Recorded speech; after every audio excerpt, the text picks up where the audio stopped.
Thanks for joining us tonight for your news at 11. I'm Matt Bennett. Hannah Patrick is off for the holiday. This devastating storm not only destroyed property and tragically took lives, it's also taken a mental and emotional toll on this entire community as they try to process the events that took place less than 48 hours ago. Wilmington Police Chief Donnie Williams, New Hanover County Sheriff Ed McMahon, and District Attorney Ben David will be holding a joint news conference here starting at 5:30. At least 2 people were injured on the staircase behind me when concrete steps came loose and actually fell onto the floor below. Now this entire building has been evacuated and more notices to vacate could soon be coming. People are continuing to file in here at Wilmington International Airport, and organizers are scrambling to bring in more chairs to seat them. The pre-program began around 5:30, and we heard from Congressman David Rouser, who touted the president's accomplishments over the past 4 years and denounced former Vice President Joe Biden and his policies. The wind is whipping and the rain as well, and it's just getting worse. Now, I'm standing out here on the Carolina Beach boardwalk. I don't know if you can see, but the power has just gone out. It was flickering back and forth for a while. We heard several explosions or bangs over the past hour and a half.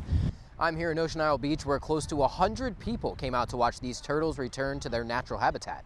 Many of the turtles were cold stunned. One was even bitten by a shark. Getman says while it may not be illegal right now, using your phone behind the wheel is just a bad idea. So put it in your console or your glove box until you reach your destination. One of the cables that raises and lowers the ramp for cars to get on and off the ferry failed, and I'm told it could be more than a month before it is fixed, and that fix will only be temporary. Now, before we were over standing on the Carolina Beach boardwalk, and I don't know how well you can see it behind me, but it is like a wind tunnel behind us, so it's no longer safe for us to even walk over there anymore without the danger of getting knocked over. The Wades say the Bobcat ran from across the street at a neighbor's house up into their driveway when the attack happened. Less than 2 weeks after a tornado narrowly missed that home, a different kind of tragedy struck. Films not featured at the drive-in will be viewable right from the comfort of your own home. No celebrations out here tonight. Downtown Wilmington now practically a ghost town. Live in downtown Wilmington, Matt Bennett, WWAY News.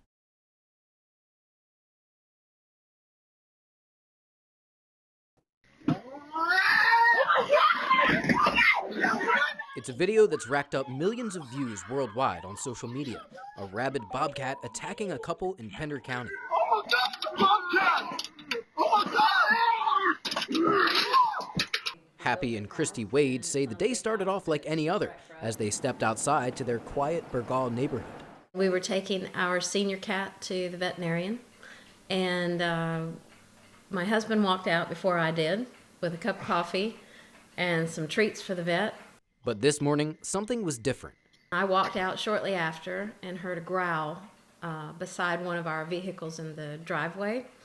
The Wades say the bobcat ran from across the street at a neighbor's house up into their driveway when the attack happened. It first attacked my hand that I held behind me to try to fend it off, and then I felt it crawl up my back. Hearing his wife's screams, Happy jumped into action as the wild animal tried to bite KRISTI's neck. I kind of shoved my arm in there. That's why I ended up with it face to face. And it's not really until I get it a few steps away that I look at it and I realize it's a bobcat. And I say, oh my God, it's a bobcat. As Happy tried to carry the bobcat away from his home, it sunk its teeth into him multiple times. The third time it bit me, I could actually feel the tooth on my bone because there's no skin there, you know, so it just, and that was when I realized, and that's when I flung it. Instead of running away into the woods, the animal ran back toward the house and into the garage. Happy says he could tell something was wrong. I knew because of the way it acted that, and this is not normal behavior for a bobcat. Only a bobcat that was rabid would do this. As neighbors called 911, Happy made the decision to shoot the rabid animal. It's an experience they won't soon forget. It was very scary. It makes me think a little bit when I walk out my front door to water my flowers on the porch. Never have thought about it. Probably shouldn't anymore. You know, this was a freak thing. The city wants me out on the street, me 80 years old with heart problems. They don't have nothing else to do but worry about me. Army veteran John Gainey says he's lived in Boiling Spring Lakes for close to 30 years. After Hurricane Florence destroyed his home, he and his dog moved into his garage. Well, I can take a bath in there, I can go to the bathroom in there, I can use my sewer tank out there to dump everything. Last week, Boiling Spring Lake's code enforcement put a notice on Gainey's garage door, informing him that he could no longer live there. I don't see what's unsafe about it. They're saying it's unsafe and unlivable. It's not unlivable and it's not unsafe. Chief Code Enforcement Officer Ruth Beck says Gainey is in violation of the state building code. It was designed and built as a storage building, and anytime you alter the purpose of a building without coming to getting the permit and meeting the technical codes, you're in violation. Beck says the garage does not have a permanent source of heat, properly spaced electrical outlets, sleeping facilities, or sanitation facilities. He just simply cannot continue to stay in the garage, like a better way to put it, do his business in a bucket, then take it out and pour it in a septic tank. Gainey says a few days ago, a friend dropped off a camper for him to use, but the town says he needs to file the proper paperwork before he's able to use it. For Gainey, his nerves are shot, and he's just ready to sell the property. It's not worth my time living here with what we got running the town to me.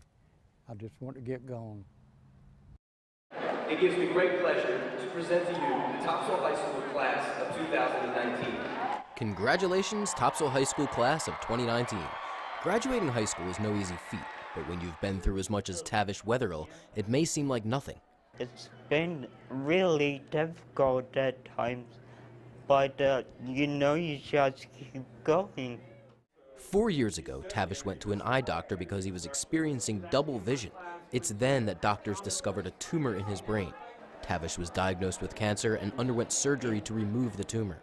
The surgery went wrong, so now I'm like this, and it's been a journey.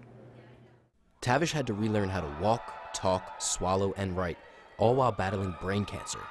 The hardest part of the past few years is like how everyone treats me differently, so it is something to get used to. He just overcame so much. A lot of times you hear that teachers they inspire students, but he has inspired me since the day I met him.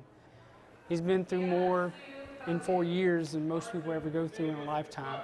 Todd Matthews was TAVISH's drafting teacher before he got sick. While he was undergoing treatment and physical rehabilitation, Matthews came to his home to keep him caught up on schoolwork. On Friday, he handed TAVISH his high school diploma. I didn't think it was going to be an emotional thing. I was excited, but when I went to hug him, I almost lost it. To see him walk across the stage when we had to get him out of his wheelchair to sit in the seat just to do classwork with me. He couldn't walk. He's just a miracle walking. In the fall, TAVISH is headed to Appalachian State University, the beginning of a new journey, one he's excited for. I'm really looking forward to the relationships I make in college and the academics, of course. It's going to be a fun adventure.